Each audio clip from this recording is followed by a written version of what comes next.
a trio of Grinch treats. If you want to see an individual recipe, look in the description box below. The timestamps will be there so you can jump right to it. Let's see what's cooking. Let's get the facts.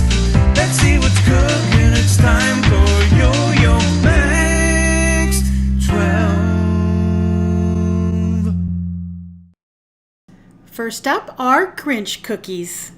Starting off with a large bowl, you're going to place 1/2 cup or 1 stick of butter that's been softened to room temperature and 8 ounces of cream cheese. Now I normally use Happy cream cheese, but these are Grinch cookies, so use the grouchiest cream cheese you can find.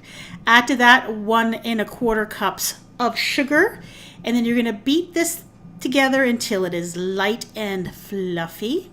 Then you'll add in 3 eggs, 1 at a time, until well blended. 2 teaspoons of vanilla extract, and then some green food coloring until you get a shade that you like. Then I added in 2 teaspoons of baking powder, blend that in, and then finally 3 cups of all-purpose flour added in a little bit at a time until you get a fairly soft dough. Now you're going to take scoops of this out with your cookie scoop. You're going to roll it into a ball shape, and then you're going to dip it into some powdered sugar so that the entire thing is coated with powdered sugar. Then put it on a cookie sheet cover with a silicone mat or with some parchment paper. And you're going to bake these at 350 degrees for about 10 to 12 minutes until they look all crinkly on the top. They appear to be set, and then you're going to let them cool completely. Now for the little Grinch hearts. I did these a couple of different ways. The first way I tried is I made up a batch of royale frosting. I'll put a recipe in the description box below if you're interested. And I tinted it a red color, put it in a piping bag, and then I just drew out some hearts onto some waxed paper. Now if you're not good at drawing out hearts freehand, you can print out a bunch of little heart shapes, put the wax paper on top of the printout, and then just trace them. And then I filled them in, and then I allowed these to dry completely. Another way that I did, which worked very well, was I used these red lip candies, and then I just, using a clean pair of kitchen scissors, I just cut out a heart shape. Now you may be able to find heart candies that are large enough so that you don't have to make your own. So just keep an eye out for what you have available. And to stick these to the cookies after they're cool, I put a little dollop of the royal frosting, and then I just stuck on the little heart. And there are your Grinch crinkle cookies. Going on to the hidden heart Grinch cake.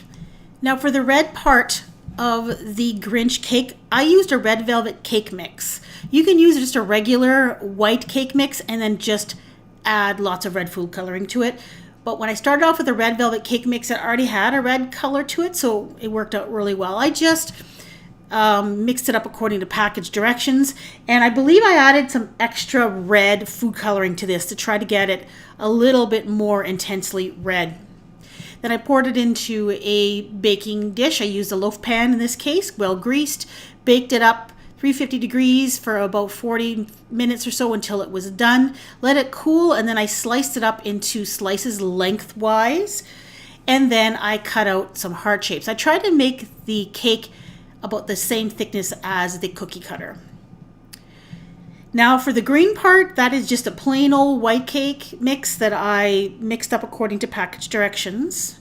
And then I added a bunch of green food coloring too. I used paste food coloring because it's more intensely colored and it doesn't thin out your batter. And then I poured about 1/3 of it into the bottom of a greased loaf pan. You're going to have to use a loaf pan for this because you want it to be deep enough to fit all your pieces in. Then I took the red hearts that I cut out, and I just made a long line of them down the middle. And you want to make sure, of course, that your hearts are all pointing in the right direction and facing the right direction. And I rested them on their sides, on one side of the heart. And then pour the rest of that batter on top, and then bake it 350 until it tests done. And there they are. There's the loaf after it's been cooled, and I'm slicing it up, and you get to see that surprise heart in the middle. Now the red hearts are not burnt. That is not burned cake around the edge of the hearts. That is just where the green cake has gone into the red cake, so it made it a little bit darker, but it does not burn. The red hearts are just fine. And the last one are Grinch Rice Krispie Treats. These are super simple. You're just going to whip up a batch of Rice Krispie Treats. I melt my marshmallows and butter in the microwave, and that way you end up with one less dirty pot for the stove, from the stove. I added some green food coloring, stirred that in, and then I added the Rice Krispie cereal, tossed that to coat, and then pressed it into the bottom of a pan. You can use a buttered spatula to press that down, or even your fingers if you'd like. Just make sure they're dampened with a little bit of water, and they won't stick it all that way. Then you just cut them up into squares and you add a little red heart. So there is the Grinch cake with the little heart surprise in the center. This is really cute. And I also made these Rice Krispie Treats. I just glued those little red hearts on with a little bit of the royal frosting.